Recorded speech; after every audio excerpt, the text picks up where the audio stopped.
இந்த வீடியோ நாங்கள் வர்க்காலா போனதை பற்றின வீடியோ தான் இது. வாங்க வீடியோக்குள்ளே போகலாம்.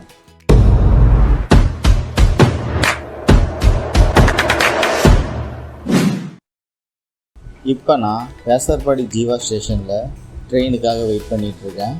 இங்கேருந்து ஒரு ட்ரெயின் பிடிச்சி சென்ட்ரலுக்கு போயிட்டு சென்ட்ரல்லேருந்து நம்ம வர்க்காலா போகிற ட்ரெயினில் கிளம்ப போகிறோம். ரொம்ப நேரம் வெயிட் பண்ணதுக்கப்புறம் நம்மளோட ட்ரெயின் வந்தது. இப்போ இதில் ஏறியாச்சு. இப்போ நான் சென்ட்ரலுக்கு தான் போயிட்டுருக்கேன்.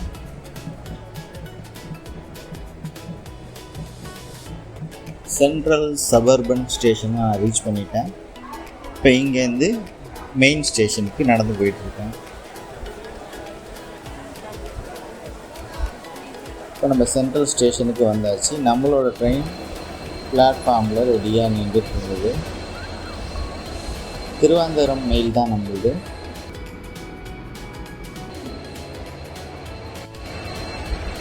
நைன்த் பிளாட்ஃபார்மில் நம்மளோட ட்ரெயின் ரெடியாக நின்றுட்டு இருந்தது.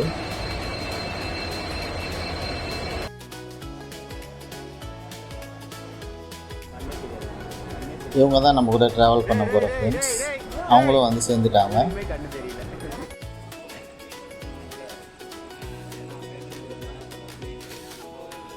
ட்ரெயின் ஒரு 7:20 7:30 கிளம்பிடுச்சு. நாங்கள் சீட்ஸ்லாம் செக் பண்ணிட்டு படுத்து தூங்கிட்டோங்க. காலையில் முழிச்சு பார்த்தா அலுவா ஸ்டேஷன் கிட்ட தான் ட்ரெயின் இருந்தது. இப்போ மணி வந்து ஒரு 5-5:30 இருக்கும். ஏர்போர்ட் ஒன்றை தாண்டி ட்ரெயின் போயிட்டு இருந்தது.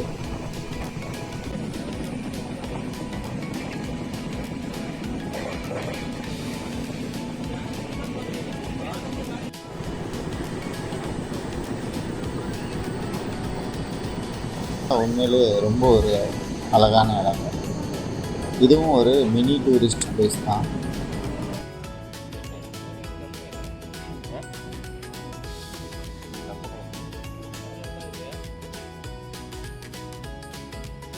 உண்மையிலேயே கேரளா ரொம்பவும் அழகாக இருந்தது. நிறைய பச்சை பசேல்னு மரங்கள், சுத்தமான ஏரிகள், எக்கச்சக்கமான குளங்கள்.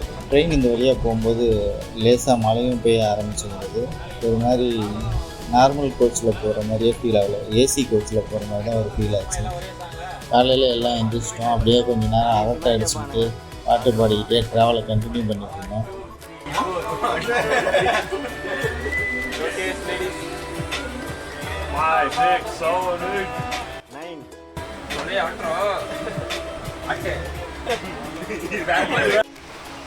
லைட்டாக பெஞ்சிட்டு இருந்த மழை இப்போ கொஞ்சம் ஹெவியாகவே பெய்ய ஆரம்பிச்சிருச்சு.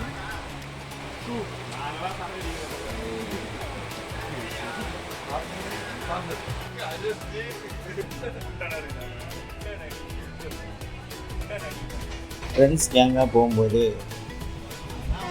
டைம் போகிறதே தெரியாது.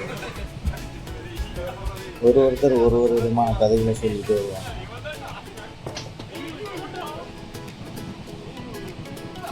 இன்னும் கொஞ்ச நேரத்தில் நம்ம ட்ரெயின் வர்க்காலா ஸ்டேஷனை ரீச் பண்ணிடுவோம்.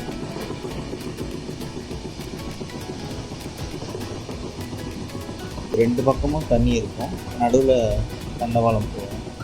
ரொம்ப ஒரு அருமையான காட்சி இது.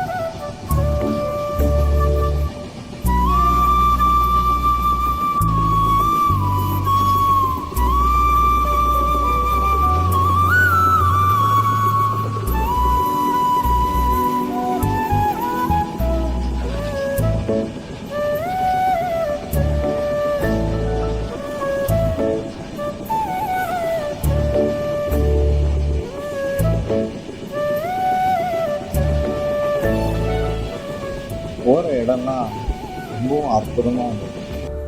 நம்ம அப்படியே அதை மெய் மறந்து பார்த்துக்கிட்டு இருந்தோம். இப்படியே பார்த்துட்டு இருக்கும்போது வர்க்காலா ஸ்டேஷன் கிட்ட வந்துருச்சு. நாங்கள் எல்லாம் இறங்க போகிறதுக்கு முன்னாடி குரூப்பாக ஒரு செல்ஃபி எடுத்தோம்.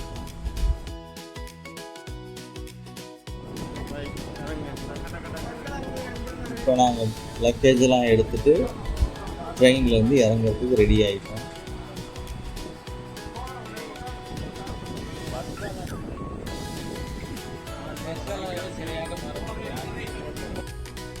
காலையில் ஒரு 10 மணி இருக்குங்க. ட்ரெயின் கரெக்டாக வர்க்காலா சிவகிரியை வந்து ரீச் பண்ணிடுச்சு. இப்போ நம்ம முதல்ல ஸ்டேஷன்லேருந்து வெளியில் போகணும். கிளிஃப் பீச்சுக்கிட்ட தான் ரூம் புக் பண்ணியிருக்கோம். 10 மணி ஆயிடுச்சு. எல்லாருக்கும் கொஞ்சம் பசி எடுத்துச்சு. முதல்ல ஒரு டீயை குடிச்சிட்டு அப்புறமா எங்கேயாவது போகலான்னு முடிவு பண்ணிக்கணும். இப்போ டீ கடையை நோக்கி தான் நம்மளோட பயணம் தொடருது. ரயில்வே ஸ்டேஷன் கட்டிகிட்டு இருக்காங்கன்னு நினைக்கிறேன். அதுக்கு ஆப்போசிட்டில் ஒரு டீ கடை இருந்தது. டீ வந்து ரொம்பவும் சுமார். டீயை குடிச்சிட்டு நம்ம இங்கேருந்து ஒரு பஸ் பிடிச்சி வர்க்காலாவில் இருக்கக்கூடிய ஜனார்த்தன சுவாமி டெம்பிள் கோயிலுக்கு தான் போயிடும். அந்த கோயிலோட ஸ்டாப்பிங்கில் தான் நம்ம இறங்கணும்.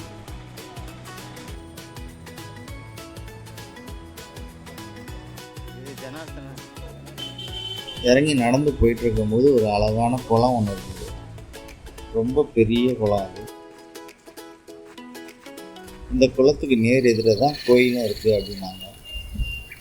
இந்த குளத்தில் வந்து பார்த்திங்கன்னா துணி மாற்றுறதுக்குன்னு எங்கேயுமே தனி அறைகள் கிடையாது. ஓப்பனாக குளத்தில் குளிக்க வேண்டியது தான்.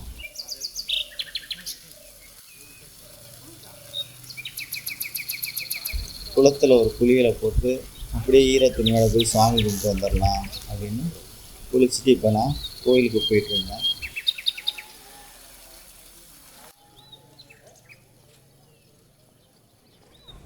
சில படிக்கட்டுகள் இருந்தது. அது ஏறினா தான் கோயில் நம்ம ரீச் பண்ண முடியும்.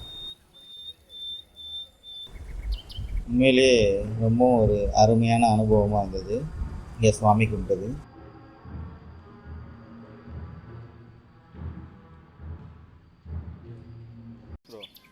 கீழே போய் வீடியோ நான் இறங்கி நம்ம சுவாமி கும்பிட்டாச்சு. அடுத்த இடமான வர்க்காலா பீச்சுக்கு போகணும். நம்மளோட லக்கேஜ் எல்லாம் குளத்துக்கிட்டே வச்சுட்டு வந்துட்டோம். இப்போ அதெல்லாம் எடுத்துக்கிட்டு வர்க்காலா பீச் இங்கேருந்து ஒரு 550 மீட்டர் அப்படின்னு சொன்னாங்க. அதான் நடந்து போயிட்டு இருந்தோம்.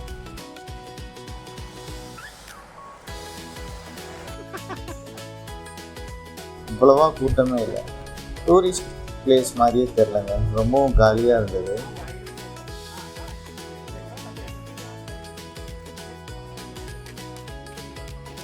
நாங்கள் மட்டும்தான் ஒரே ஒரு கும்பலாக நடந்து போயிட்டு இருந்தோம். மற்றபடி டூரிஸ்ட் பெருசாக பார்க்கல. என்ன ரீசன்னு கிட்ட போய் பார்த்தா தான் தெரிஞ்சது. சரியான மழை பெஞ்சிட்டு இருந்தனால இந்த பீச்சில் குளிக்கிறதுக்கு அளவுடு கிடையாது. புயல் உருவாகிருக்கு. இந்த மாதிரி நிறைய ரீசன் சொல்கிறாங்க.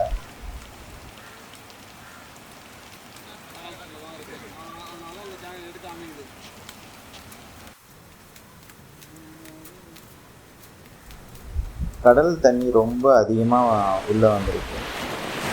நிறைய மணல் மேடுகள் அரிச்சிருந்தது. நம்ம வந்த நேரம் தான் இப்படி ஆகணுமா அப்படின்னு நினச்சிக்கிட்டே இருக்கும்போது மழை பெய்ய ஆரம்பிச்சிருச்சு.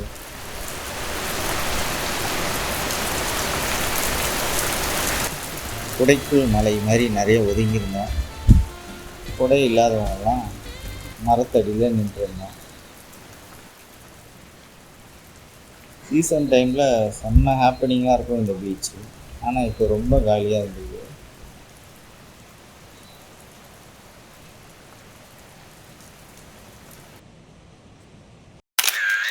இங்கேயும் ஒரு செல்ஃபியை போட்டாச்சு. அப்படியே பக்கத்தில் ஒரு ஹோட்டலில் சாப்பிட வந்திருந்தாங்க. சாப்பிட்டு முடித்து இப்போ நம்ம ரூமுக்கு தான் போயிட்டுருக்கோம். திரும்ப அந்த கோயிலோட பஸ் ஸ்டாப்புக்கு தான் வந்தோம். கோயில்கிட்ட வந்தீங்கன்னா கம்மி பட்ஜெட்டில் நிறைய ரூம் உங்களுக்கு அவைலபிளாக இருக்குது. நீங்கள் இங்கே விசாரித்து பார்த்து ஸ்டே பண்ணிக்கலாம். கோயிலேருந்து நம்மளோட ரூமுக்கு ஒரு 1.5 கிலோமீட்ரு. சில பேர் நடந்தே வரேன் ஊரை சுற்றி பார்த்துட்டு அப்படின்னு நடக்க ஆரம்பிச்சிட்டாங்க. நாங்கள் ஒரு 4 பேர் ஆட்டோவில் கிளம்பியாச்சு. முதல்ல போய் ரூம் செக்கிங் ப்ராசஸ்லாம் முடிச்சுட்டு இவங்க வரும்போது ரூமை வந்து நம்ம ரெடி பண்ணி வச்சுக்கலாம் அப்படின்னு போயிட்டோம். கேரளா பேம்பூ ஹவுஸ் நம்ம தங்கி இந்த ரெசார்ட்டோட பேர். ரெசார்ட்டே வந்து ஒரு மினி ஜங்கிள் மாதிரி தாங்க இருந்தது. வர்க்காலாவில் இது கொஞ்சம் ஃபேமஸான ரெசார்ட். நாங்கள் 2 பெரிய ரூம் புக் பண்ணியிருந்தோம். இப்போ இங்கேருந்து பீச்சுக்கு போகணும் அப்படின்னா பேக்கில் ஒரு டோர் இருந்தது. அது வழியாக ஒரு 100 மீட்டர் தான் நடந்திருப்போம்.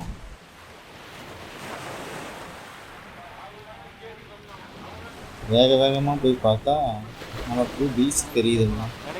நம்ம தங்கி இந்த ஸ்டேக்கு பக்கத்துலேயே பீச் இருக்கு. இந்த வியூவே ரொம்ப அருமையான ஒரு வியூவாக இருந்தது.